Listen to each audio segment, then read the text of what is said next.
saya penasaran apa yang akan terjadi dengan PKS ya, karena dengan begini kan mereka bisa mengajukan sendiri calon gubernur dan calon wakil gubernurnya. Nah, jadi sekarang memang tinggal dilihat aja PKS ini tetap menjadi partai umat atau ikut-ikutan jadi partai yang rindu kekuasaan gitu ya. Dugaan kami, MK ini hati nuraninya tergugah juga. Maaf ya, kalau PKS tetap memilih 3 menteri, saya berani bertaruh suara di Jakarta PKS akan pindah ke Partai Buruh. Top ini. Bener. Ajak aja Pak Anies masuk sebagai kader Partai Buruh itu. Bahkan kami berpikir kita jadiin presiden Partai Buruh.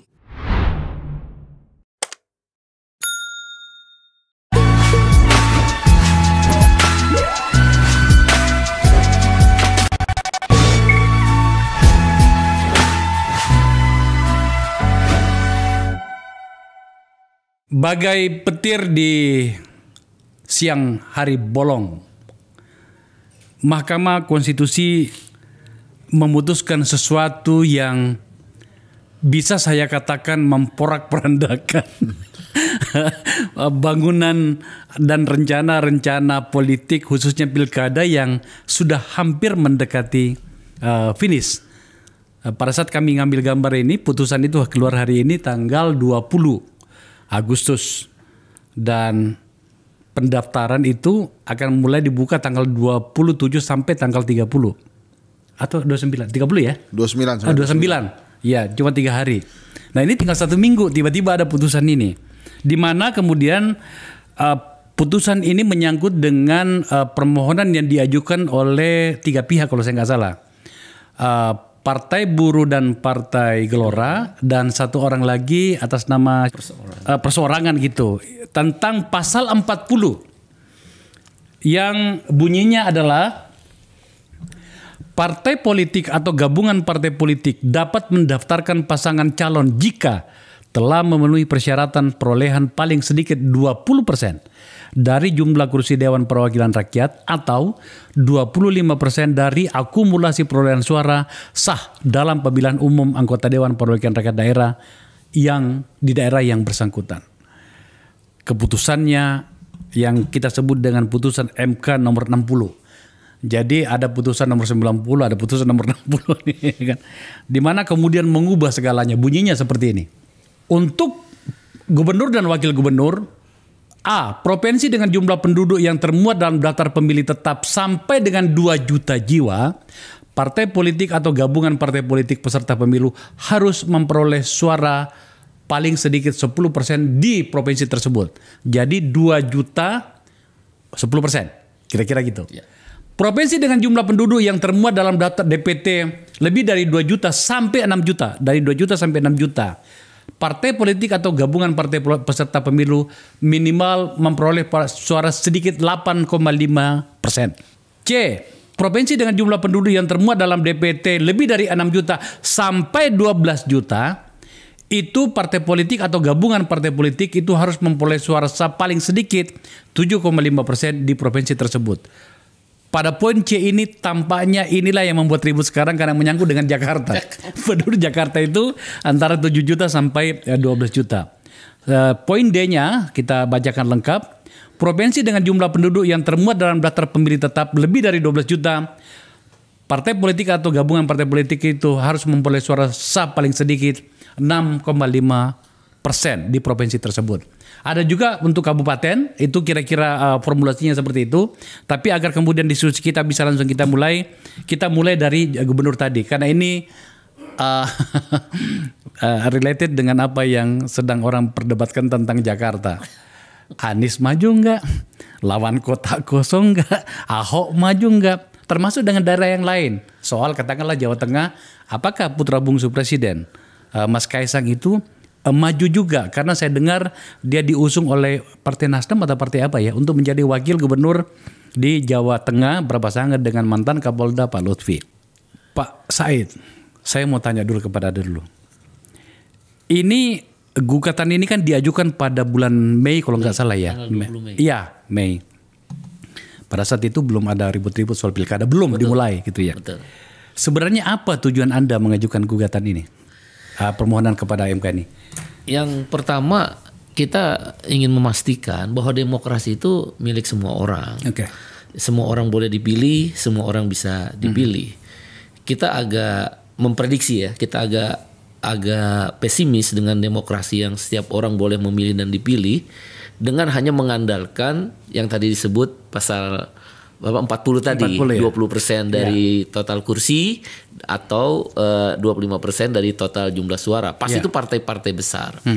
Dan kami ini kan buruh punya kepentingannya adalah memastikan kepala daerah itu setidak-tidaknya dia berpihak kepada kepentingan buruh. Tentu kepentingan lain juga. Misal masalah upah, masalah outsourcing, masalah tanah yang dirampas tentang petani dan sebagainya.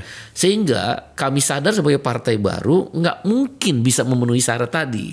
Nggak mungkin. Oleh karena itu pada keputusan MK yang lalu kita pelajari sebenarnya ada satu keputusan, bahkan 2 kali MK mengeluarkan, tapi saya lupa ya karena kuasa hukum kami Said Salahuddin yang lebih memahami itu. Oh, Said yang mewakili di sini. Ya, Said Salahuddin, ketua tim kuasa hukum kami yang juga ketua tim sus Partai Buruh. Sudah ada 2 keputusan itu bahwa partai yang tidak mendapatkan kursi pun pada waktu lalu oleh keputusan MK boleh diajukan atau mengajukan calon kepala daerah sepanjang memenuhi syarat yang diatur oleh keputusan MK tersebut. Saya kurang begitu memahami, tapi ada. Nah, kok undang-undang pilkada sekarang justru menghapuskan keputusan MK yang lalu itu, kira-kira mungkin 5 atau 10 tahun yang lalu. Nah, dengan demikian kami mengajukan judicial review terhadap undang-undang yang tadi mensyaratkan 20% kursi atau 25% suara sah nasional, agar kepala daerah yang diusung oleh partai non-seat dan membangun demokrasi yang bahasa kami dibajak oleh parpol-parpol yang besar lah tanda petik yang punya kursi tadi, bisa kita cegah, yaitu partai non-seat dalam hal ini termasuk Partai Buruh bisa mengajukan kepala daerah. Itulah sebenarnya dasarnya. Kita kan belum tahu ada kasus Jakarta di mana tiba-tiba Anies diperlakukan tidak adil.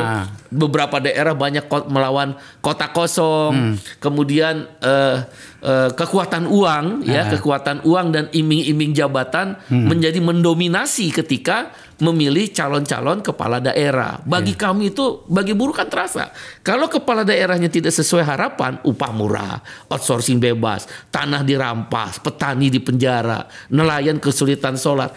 Itu kan ditentukan oleh kepala daerah, bukan sekedar hanya persoalan presiden, tapi persoalan kepala daerah. Dan kami bisa berjuang di Perda nanti terhadap daerah-daerah yang berbeda masing-masing kondisinya. Latar belakang itulah bahwa demokrasi nggak boleh dibajak. Ini bukan masalah mendukung calon presiden atau presiden terpilih atau tidak terpilih, nggak ada hubungannya.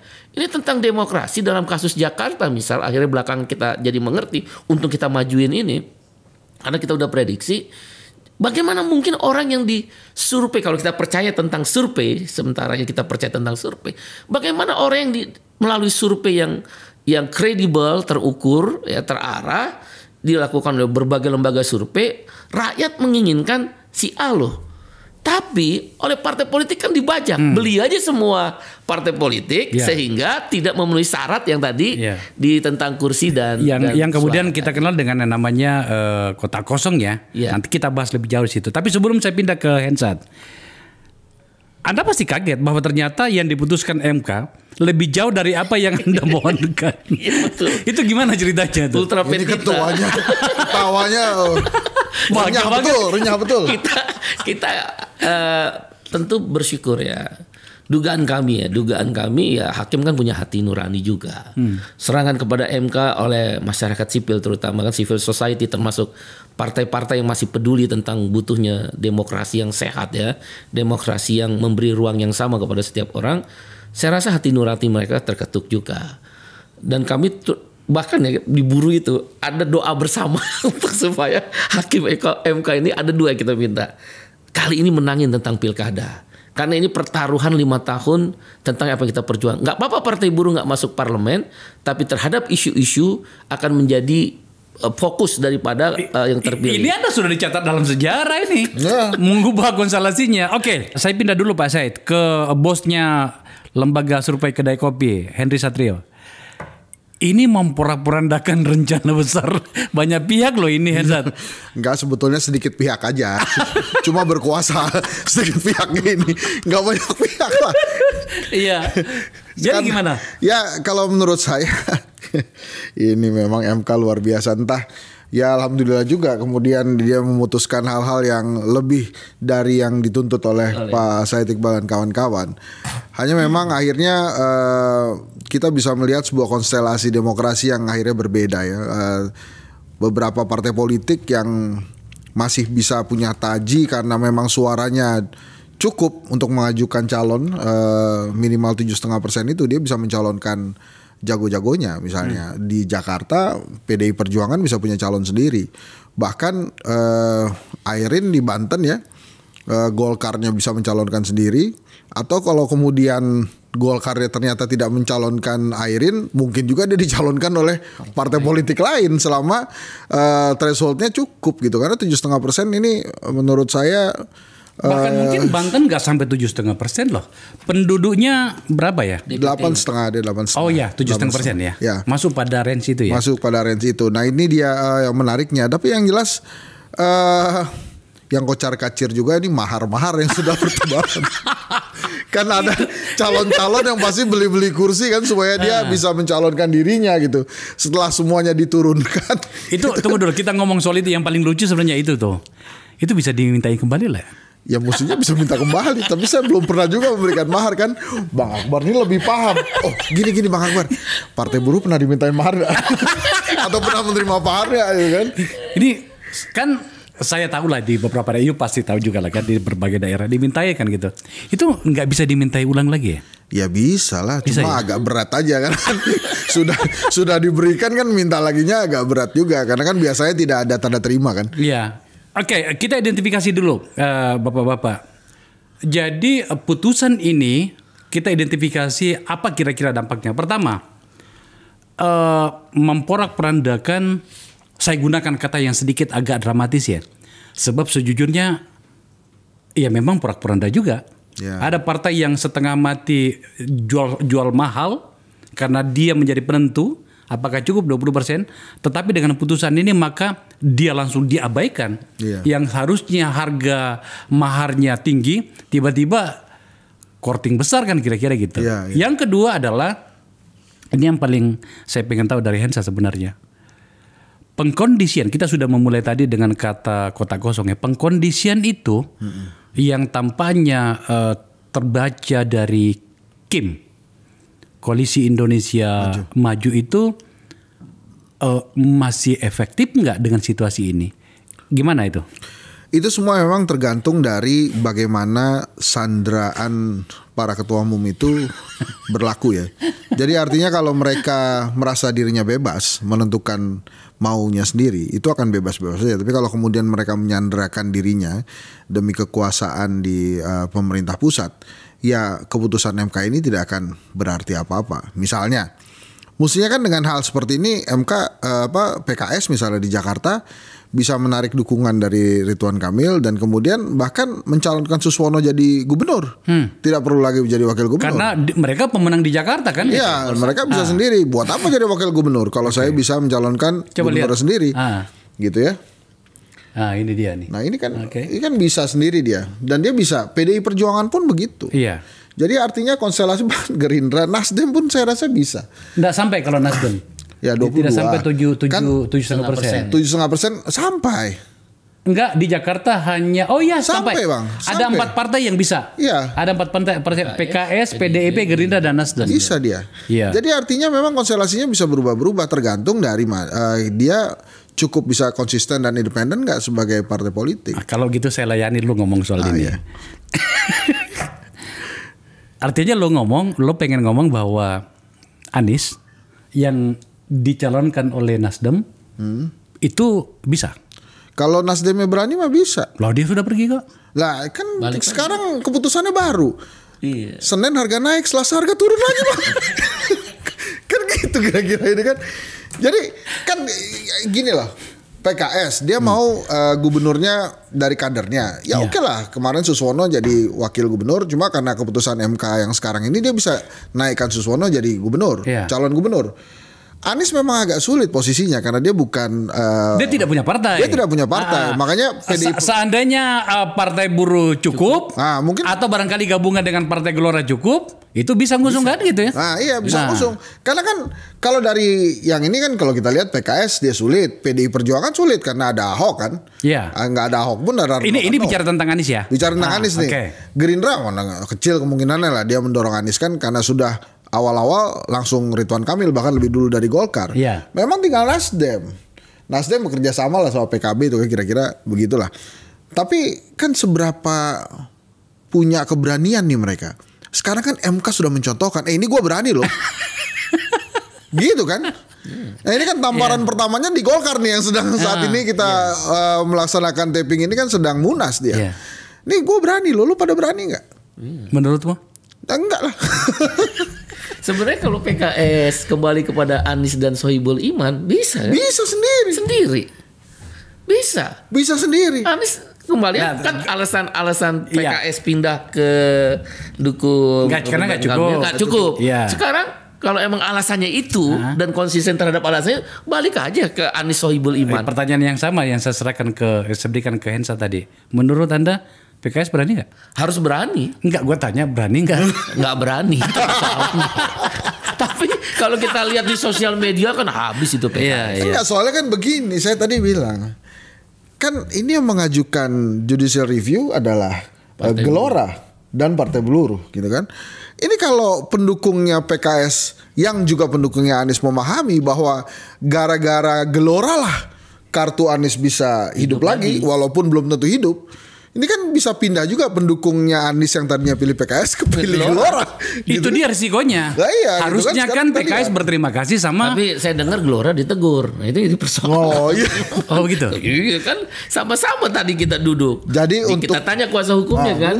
Kuasa hukum saya dipanggil sama ketua umum. Kenapa bisa jadi begini kan? Jadi untuk sekali lagi akhirnya Pak Lurah berurusan kembali dengan Fahri Hamzah atau Fahri Hamzah berurusan kembali dengan Pak Lurah. Tapi kan ada kutipannya. Fahri ini sudah membuat catatan nih. Saya bacain ya. Iya.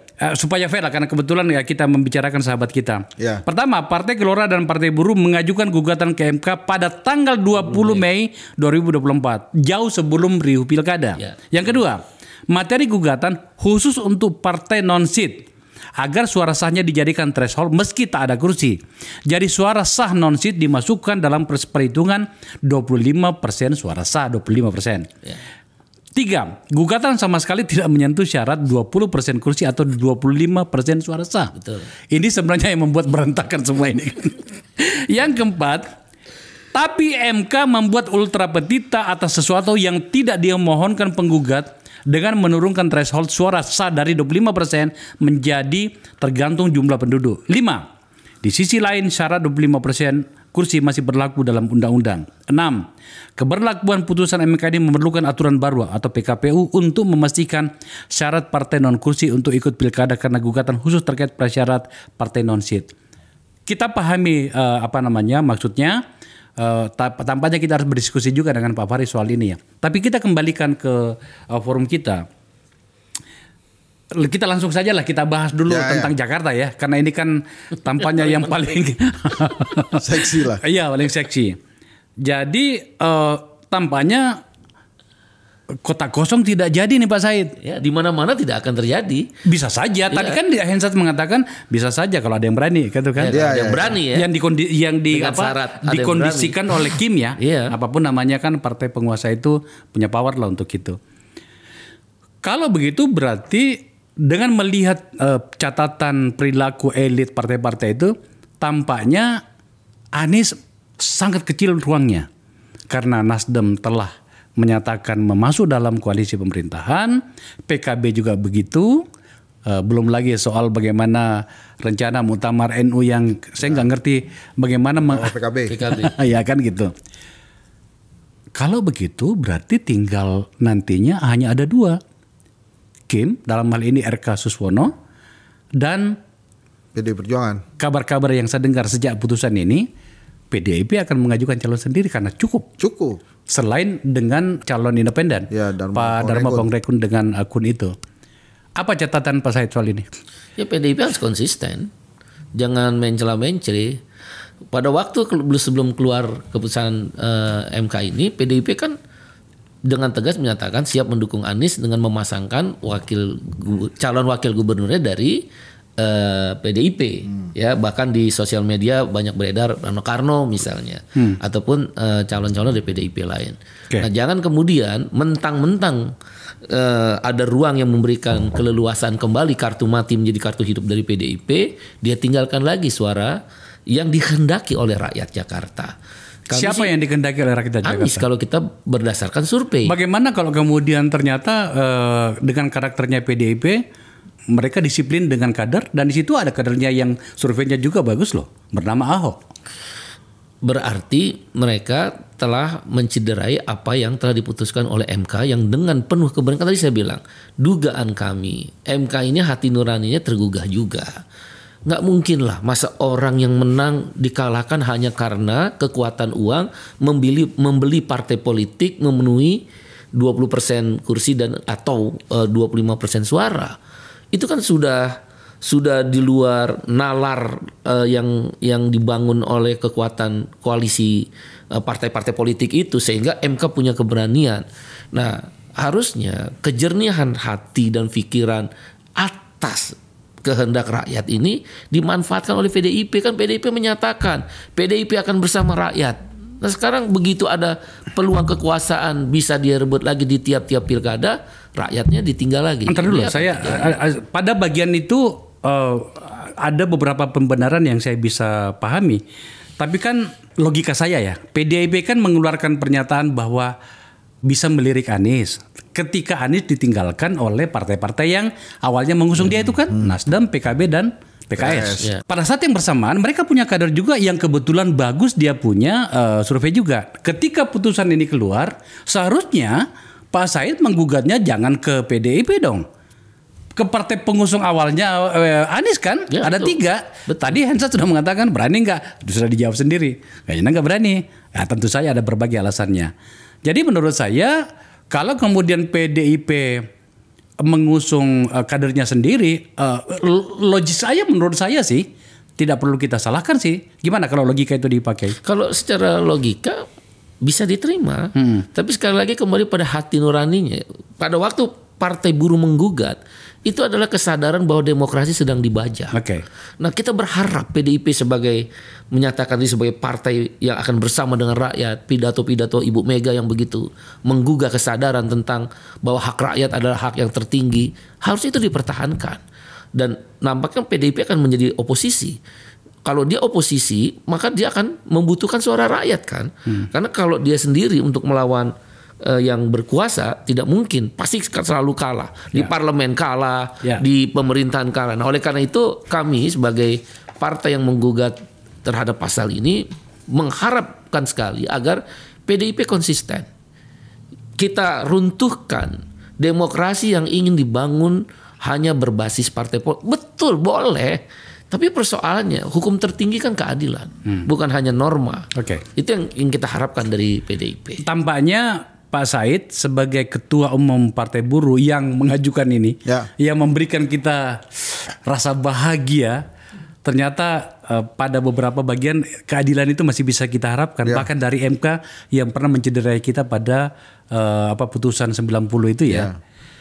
Kalau menurut Anda sendiri gimana? Logikanya Pak Said kan bisa diterima nggak? Begini, kalau saya melihat dari kepentingannya PDI dulu, kepentingannya PDI Perjuangan yang pertama itu adalah ingin mengalahkan Jokowi.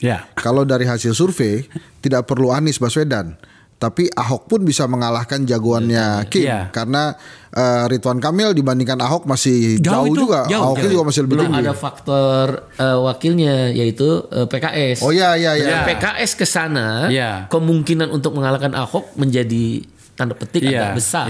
Tapi yang bisa ngimbangin PKS hanya Anies, karena masa real bawah PKS itu adalah Anies. Tapi saya selaja sebenarnya juga itu sudah mulai tampaknya sudah berubah itu, karena banyak yang marah tuh PKS lari di sosial media. Gimana Sat? Jadi yang lihat saya sih kepentingannya itu dulu, karena kepentingan menang dari Jokowi ini menurut saya bisa jadi di atas segala-galanya buat PDI Perjuangan.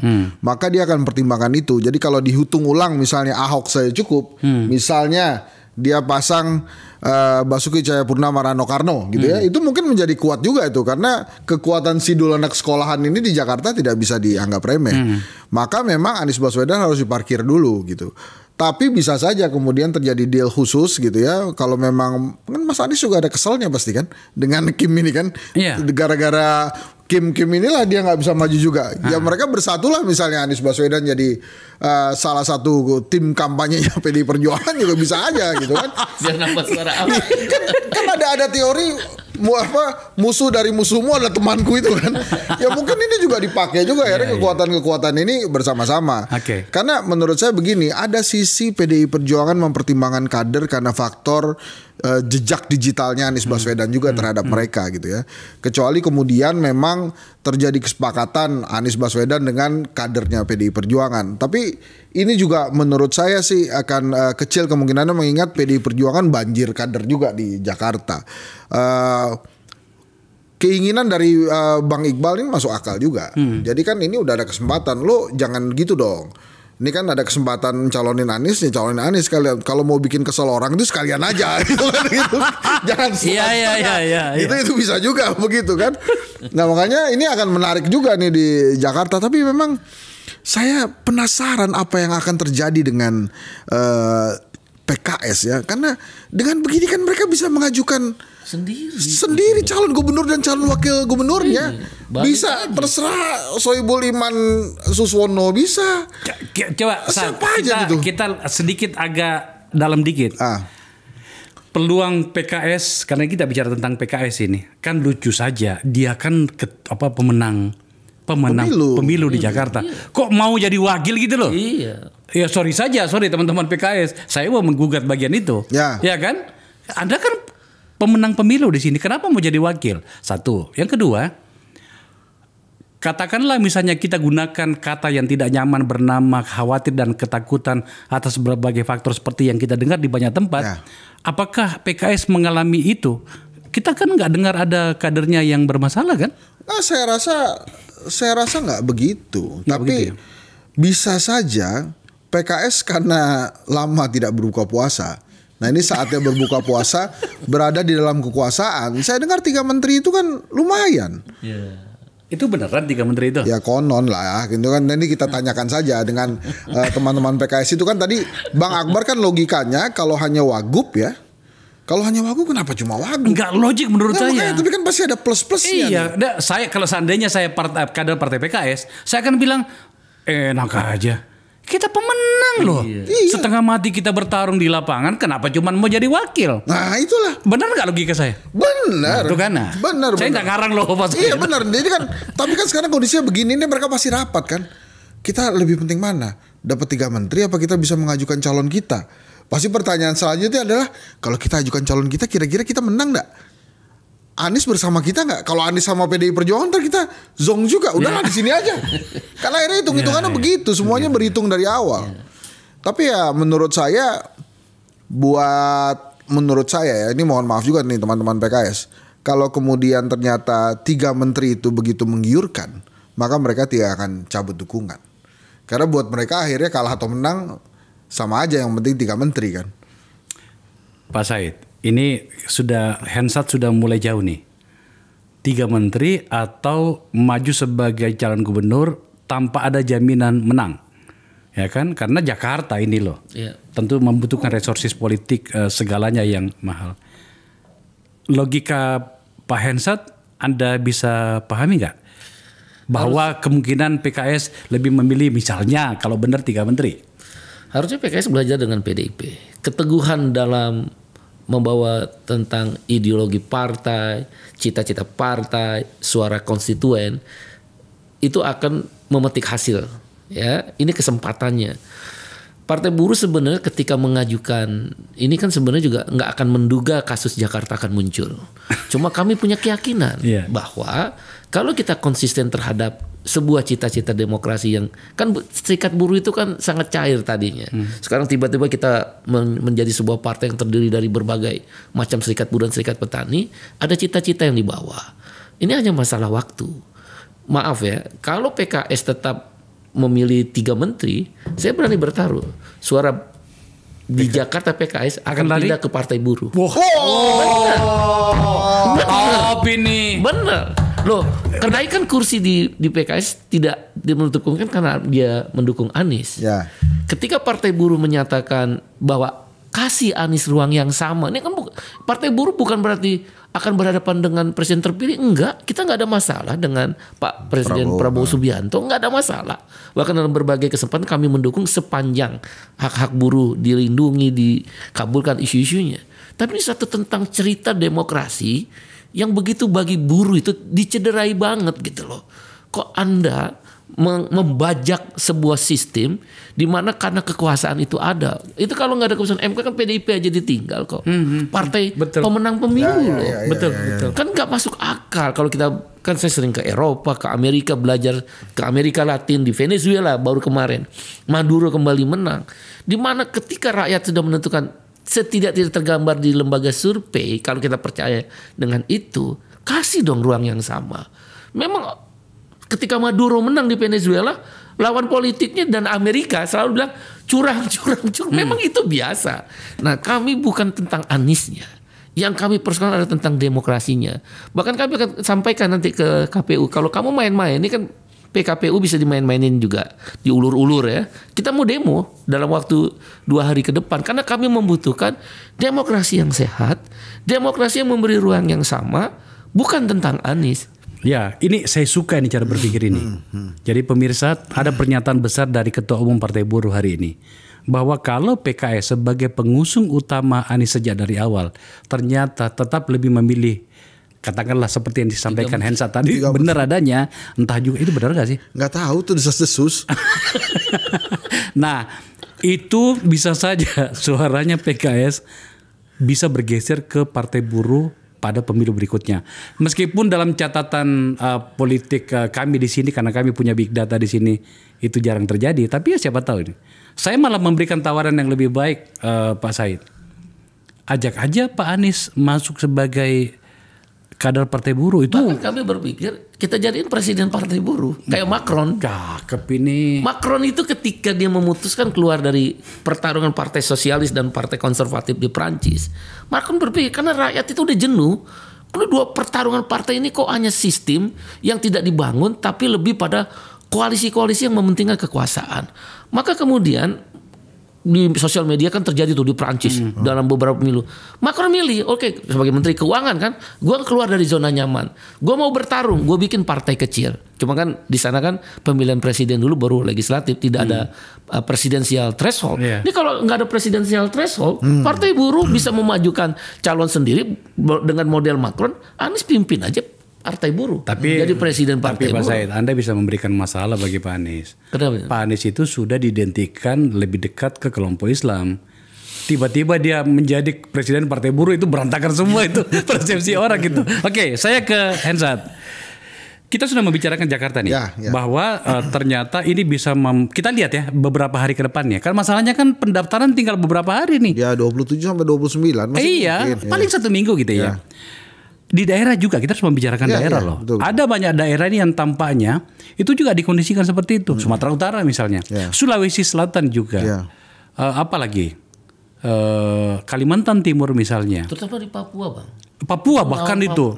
Saya malah lihat itu flyernya Pak Matius Fakhiri itu, Pak Kapolda ya, mantan Kapolda. Itu semuanya ada di situ. Mulai dari partai yang ada kursi sampai nggak ada kursi. Partai Buruh juga ada di situ kok. Itu dia. Nah, ini apa yang harus kita bahas dan harus kita kirimkan sinyal kepada para penonton kita bahwa situasinya ini menyenangkan apa tidak? Sebetulnya menyenangkan untuk rakyat ya. Jadi artinya dengan keputusan MK ini kita bisa melihat lebih banyak pasangan calon. Di Jakarta misalnya sekarang sudah ada Ridwan Kamil Suswono, ada Darmo Pangrengkun dan Kun. Itu kemudian bisa jadi satu lagi dari PDI Perjuangan, Partai Buruh gitu misalnya mencalonkan siapapun itu. Artinya kan rakyat selalu punya pilihan yang lebih baik lagi gitu. Kan tadinya kita sempat ini juga ya, kok Pilkada Jakarta diikuti oleh paslon yang 18% aja gitu kan elektabilitasnya. Mestinya kan bisa lebih tinggi lagi. Nah dengan keputusan MK ini rakyat pasti bercukacita juga. Karena dia akan punya banyak calon gitu ya, bukan hanya di Jakarta, di daerah-daerah lain pun akan begitu. Bahkan begitu sebuah daerah dia merasa tadinya kurang dari 20%, tapi ternyata sekarang dengan aturan 7,5, 8,5 dia bisa sendiri, itu akan menyejukkan banyak orang. Dan saya yakin di beberapa daerah yang tadinya harus tertatih-tatih seorang calon untuk memastikan suaranya 20%, sekarang dengan aturan 7,5%, 8,5% itu cukup sehingga bisa lebih banyak calon. Memang ini menyenangkan lah, tentunya ada yang nggak senang juga ya. Kan kabarnya ada keputusan untuk Kaisang juga ya. Itu dia, saya baru mau tanya itu. Jadi ini menyangkut usia. Undang-undang sebelumnya itu mengatakan bahwa 30 tahun pada saat pengumuman pelantikan. Ya. Ini ternyata diubah. Penetapan calon itu usia 30 tahun. Nah, Kaisang itu baru dia usia 30 tahun pada Desember kalau saya nggak salah, tanggalnya berapa? 25 Desember kalau saya nggak salah. Itu dia. Mau tidak mau kemudian memori politiknya publik itu akan menghubung-hubungkannya dengan ternyata ini ada sebuah agenda besar. Nah, lucunya adalah biasanya orang-orang melihat agendanya itu adalah agenda pemerintah atau penguasa. Lah ini tampaknya agendanya MK.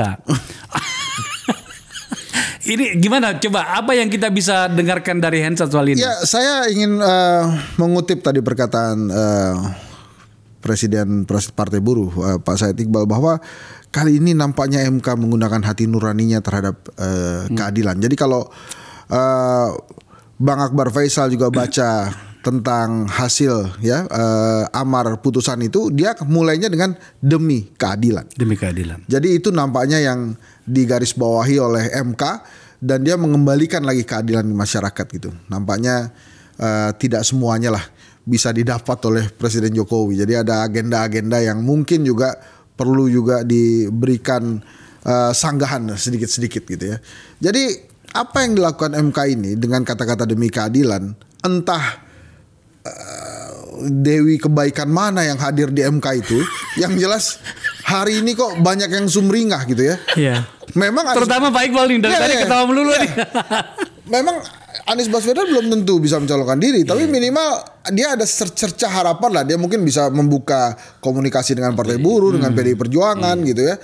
Dan PDI Perjuangan pun yang tadinya sudah tutup buku, tiba-tiba dia buka lagi daftar kadernya kan. Betul. Wah, ini berarti bisa. Dan kemudian di daerah-daerah lain. Betul. Tidak di daerah-daerah lain, misalnya Airin di Banten, tadinya sudah mungkin hampir juga dia tidak bisa mencalonkan. Saya malah dengar itu sudah hampir pasti tidak maju. Nah, tapi kan dengan hal ini artinya tapi hampir tidak bisa maju itu dengan konsep atau alam berpikir yang ada hari ini. Ya. Kalau tiba-tiba kemudian Airin memiliki keberanian untuk tidak bersama dengan partainya, yang tampaknya lebih memilih untuk bersama dengan Kim itu tadi, itu lagi ceritanya tuh. Ya. Jadi memang menurut saya ada virus keberanian yang sedang disebarkan oleh MK. Terserahlah nanti itu partai-partai mengambilnya atau tidak. Kalau Partai Buruh sih diambil tidak diambil berani aja. Tidak dengan yang lain gitu kan. Nah, tapi kan kalau bisa jadikan ini bisa bukan menuduh ya, cuma berandai-andai. Kim itu juga mengajakkan pasti ada tawaran-tawarannya, sehingga membuat kalau orang mau lepas itu dipikir dulu kan, ini kira-kira kalau dilepas nih tawarannya kan pasti nggak berlaku kan, mana yang lebih penting nih. Misalnya seperti PKS saat ini kondisinya saya yakin susah itu. Sekarang sudah dibuka jalan dia mencalonkan kembali ke Anies. Cuma kalau kemudian dia tetap Balelo dengan alasan apapun itu, nggak akan diterima oleh pendukungnya. Kemarin Anda mengatakan Anies tidak cukup waktu untuk menghadirkan 4 kursi itu. Nah sekarang jangankan 18, ini kecil sekali yang dibutuhkan. Tuh Anda juga tetap Anda malah bisa mengajukan 2 calon gubernur gitu. Iya. Kalau Anda tetap tidak mau, itu kan berarti memang yang Anda kejar itu adalah kursi-kursi yang kursi-kursi menteri yang desas-desus tadi kan gitu, yang entah dari mana tiba-tiba ada di saya itu kan, desas-desus 3 menteri itu. Nah jadi sekarang memang tinggal dilihat aja PKS ini tetap menjadi partai umat atau ikut-ikutan jadi partai yang rindu kekuasaan gitu ya. Dan ini bisa jadi ya kemenangan juga untuk PDI Perjuangan dan Partai Buruh misalnya untuk bisa memastikan hal-hal yang diinginkan rakyat memang terwakili di partai. PKB gimana? Nah PKB ini juga menarik kan. Jadi masalahnya ada satu ganjalan menurut saya di partai-partai itu. Reshuffle kabinet kemarin, Menkumhamnya berubah dari Pak Yasona Lauli ke Andi Supratman Argas. Yang ya itu dia mungkin juga ini kan SIM ya, surat izin mengemudi para partai politik itu kan tergantung SK kepengurusan. Jadi mungkin itu juga yang menyandera para elit-elit partai politik untuk tidak bergerak. Apa hubungannya dengan apakah dapat persetujuan dari Kemenkumham sebagai perwakilan atau petugas langsung dari presiden? Ini kan otoritas partai loh, apa urusannya? Iya, tapi Muhaimin Iskandar jauh-jauh hari sudah mengatakan begini kan, bila ada muktamar lain yang dilaksanakan sebagai muktamar tandingan itu kan dia minta tolong polisi untuk membubarkan. Artinya dia sendiri pun sudah deg-degan juga.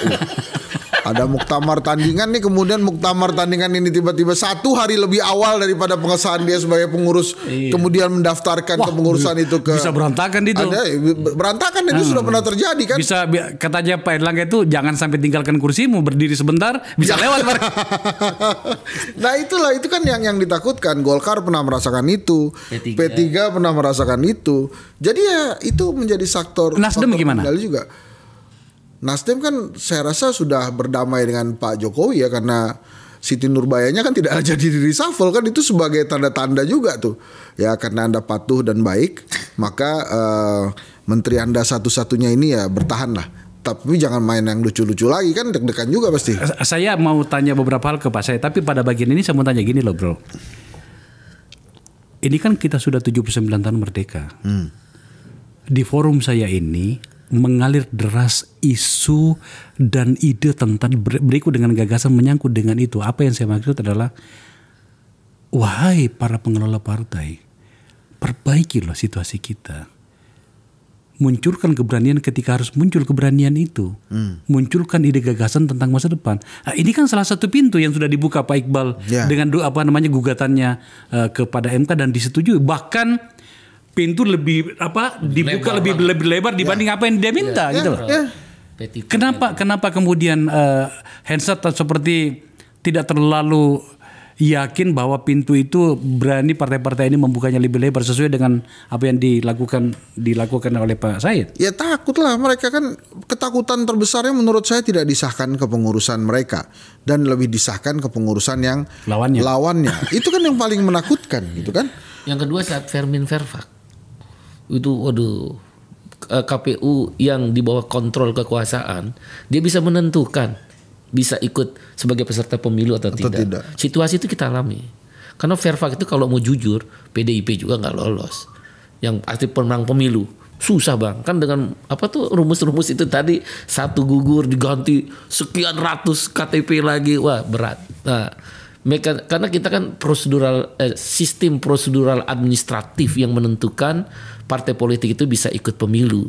Saya ambil contoh di Jerman waktu saya satu negara bagian Jerman. Para peminum bir ini bingung, kok dilarang, ada larangan wali kota di kota itu, negara bagian nggak boleh minum bir pada jam sekian sampai jam sekian. Marah mereka. Udah besok kita bikin partai peminum bir aja, menang tuh.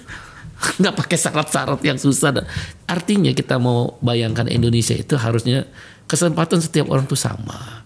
Bukan masalah kecil atau besar. Macron memulai dengan partai kecil, menang. Lula da Silva di Amerika Latin memulai dengan partai kecil, Partidos dos Trabalhadores, menang. Biarlah mekanisme kedaulatan di tangan rakyat itu yang selalu didengungkan oleh PDIP itu yang menentukan siapa partai yang akan duduk di dalam parlemen itu. Kita sampai pada bagian akhir dari diskusi kita. Kita bicara tentang konstelasi perpolitikan dengan keputusan ini. Ensat, saya itu jujur ya, saya tidak lagi di partai politik. Setidaknya saya jeda dulu. Tapi kan masih dengar-dengar lah teman-teman. Ini kan tempatnya para politisi di sini berbicara. Tapi sejujurnya saya sedang membaca ini arahnya kemana nih. Putusan ini harus dikatakan bahwa tampaknya tidak terlalu sejalan dengan skenario yang sedang berlangsung. Saya tidak mengatakan skenario Pak Jokowi loh, enggak. Tapi tampaknya tidak terlalu sejalan dengan apa yang gambaran besar yang kita lihat.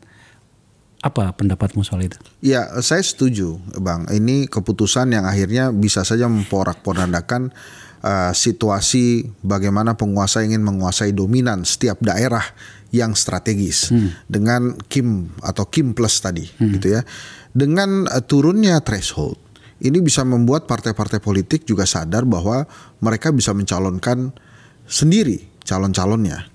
Dan pada saat partai politik memiliki keberanian, pertama kesadaran, kemudian keberanian untuk mencalonkan calon-calonnya sendiri, maka tentu saja tidak akan mudah untuk merekrut partai-partai politik dalam sebuah konstelasi koalisi besar. Minimal harganya naik semua, gitu ya. Jadi ini sebetulnya bagus untuk demokrasi, hanya bila dengan catatan si partai-partai politik ini memang berani melawan agenda penguasa. Artinya mereka kembali menjadi partai ideologis yang punya ideologi masing-masing untuk mensejahterakan rakyat, tidak lagi mengacu kepada apa yang diinginkan oleh penguasa. Artinya mereka bisa bebas merdeka selama mereka mau bebas merdeka. Nah ini kan terkadang ketua-ketua umum partai politik ini mohon maaf kalau saya salah, mohon ada ketua umum partai politik yang bisa mengkoreksi gitu ya. Mereka merasa bahwa keselamatan mereka itu adalah keselamatan partai. Maka kemudian keselamatan diri mereka anggap sama pentingnya dengan keselamatan partai politik. Menurut saya itu yang agak keliru dari ketum-ketum partai politik itu. Pernyataan besar ini. Ya, kenapa kemudian partai politik yang isinya adalah begitu banyak orang itu tiba-tiba diperlakukan seperti private property kan gitu. Ini luar biasa pernyataan ini. Betul. Catatan Anda? Saya teringat Perdana Menteri Lee Kuan Yew diskusi dengan Bang Riza Ramli almarhum. Dalam diskusi itu Lee Kuan Yew kata cerita Bang Rizal pada kami, bilang, Dr. Rizal, negara kamu bukan republik, negara kamu adalah sistem parlementer. Kenapa? Karena pemilunya parlemen dulu. Setelah pemilu parlemen menentukan syarat untuk presiden, syarat untuk pilkada. Apapun yang terjadi berarti yang terpilih menjadi presiden dan pilkada itu kepala daerah dia akan tergantung pada parlemen. Yang benar adalah pemilihan presiden dulu atau pemilihan kepala daerah dulu, baru pemilihan legislatif. Jadi seperti seorang Macron yang keluar dari partai sosialis, dari Republik Murni kan, keluar dari sosialis, dia maju dulu sebagai calon presiden. Begitu dia menang, dia bikin partai kecil. Begitu ikut pemilihan legislatif setelah pemilihan presiden, partainya menang. Sehingga Republik Murni itu kata Lee Kuan Yew adalah ketika ditentukan dulu siapa kepala negaranya, kemudian kepala daerahnya, baru pemilihan legislatifnya. Ensa, terakhir, menurutmu Kim bahkan sudah pakai plus-plus, itu masih akan solid dengan putusan ini? Di Jakarta sih iya kelihatannya, karena dekat dengan kekuasaan utama nasional kan. Tapi kalau di daerah-daerah lain nampaknya sulit. Misalnya kita lihat di Jawa Barat yang menurut Deddy Mulyadi akan ada kesempatan jadi Kim plus gitu ya. Kalau menurut saya sih kecil kemungkinannya, karena PKS kandangnya tuh ya, dia bisa sendiri. PDI Perjuangan kalau saya tidak salah juga berkesempatan untuk saya bisa dengar malah juga. PDIP dengan PKB ya. Dengan PKB ya. Itu akan banyak kerjasama sih PDI Perjuangan dengan PKB, terutama yang paling besar antara Jawa Barat dan Jawa Timur kan, katanya mereka akan bekerja sama. Jadi dengan keputusan MK hari ini, saya berharap partai-partai politik berani sehingga bisa menyajikan lebih banyak calon kepala daerah yang bisa dipilih oleh rakyat. Bapak-bapak, terima kasih ya. Kita sedang, sejujurnya saya ikut berbahagia loh.